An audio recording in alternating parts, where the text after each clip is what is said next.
hindi ako bratinela o spoiled brat. Ang budget ng Pilipinas ay hawak lang ng 2 tao. Magandang araw po, Madam Vice President. Una sa lahat, nagpapasalamat po kami sa pagkakataon na binigyan niyo po sa amin at makapagtanong po sa inyo. Pero bago po ang lahat, ma'am, ano po ba ang dahilan at nabigyan niyo po kami ng pagkakataon na magpa-unlock po kayo ng interview? Maraming salamat sa pagkakataon na ibinigay sa akin ngayong araw na ito.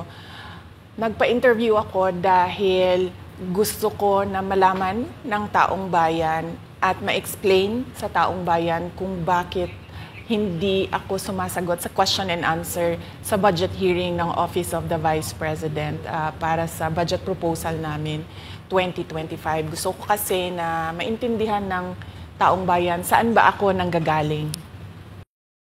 Madam Vice President, sa mga nakaraang linggo po, naging laman ng balita ang naganap na hearing sa House of Representatives po para sa 2025 OVP budget.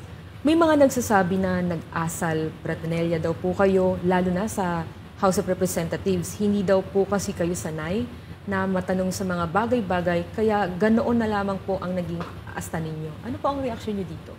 Sanay ako na sumagot sa mga tanong ng mga bagay-bagay. Kaya nga, di ba, nagbibigay ako ng mga interview, kahit hindi siya arranged na interview, mga ambush interview ng media, kung saan nakukuha nila yung mga katanungan ng taong bayan.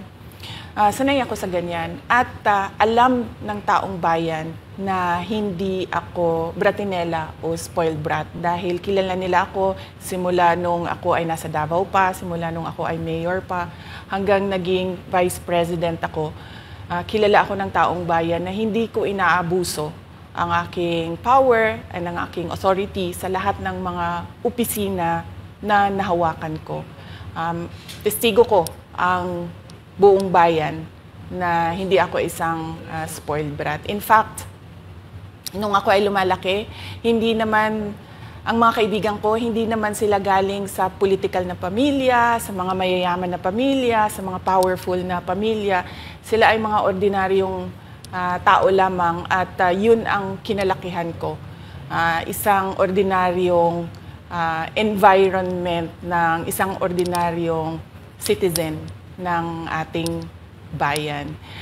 Sa palagay ko, hindi lang sanay ang iilan na mga miyembro ng House of Representatives na hindi nila makuha yung gusto nila at gusto nilang marinig na sagot. At hindi sanay yung mga iilan na mga representatives natin na sinasagot sila sa kanilang mga patutsada.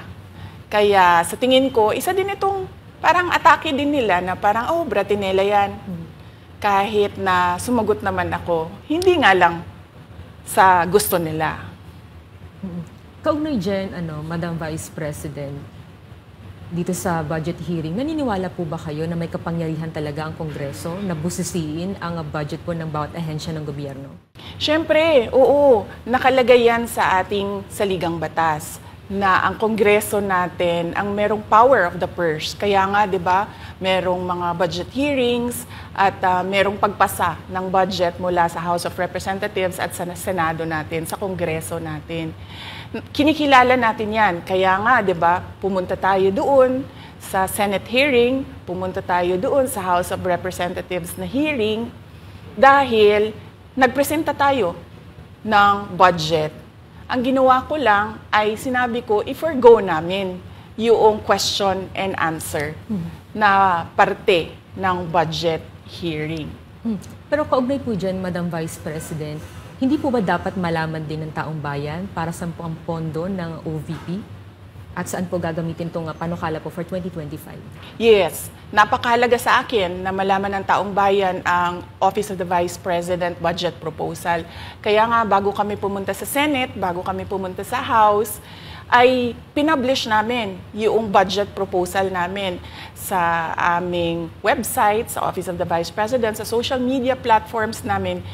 Ginawa namin siyang madaling intindihin ng taong bayan kung saan papunta yung budget proposal ng Office of the Vice President.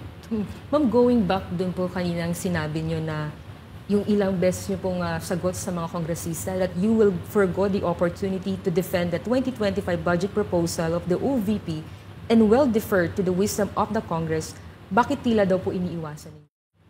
Parang ganun po yung lumalabas daw. Oo. Kasi sinasabi ko pa ulit-ulit yon na sinasabit namin sa Congress ang budget ng Office of the Vice President at iniiwan namin sa Kongreso ang desisyon kung ano ang gagawin nila para sa Office of the Vice President. Kaya fino-forgo na namin yung question and answer. Unang-una dahil nakikita namin na ginagamit siya ng ibang mga miyembro, iilan na mga miyembro ng Kongreso para umatake sa akin dahil hindi kami magkasama sa politika. At pangalawa, kasi ang budget ng Pilipinas ay hawak lang ng 2 tao. Isa yan sa mga rason kung bakit ako nag-resign sa Department of Education.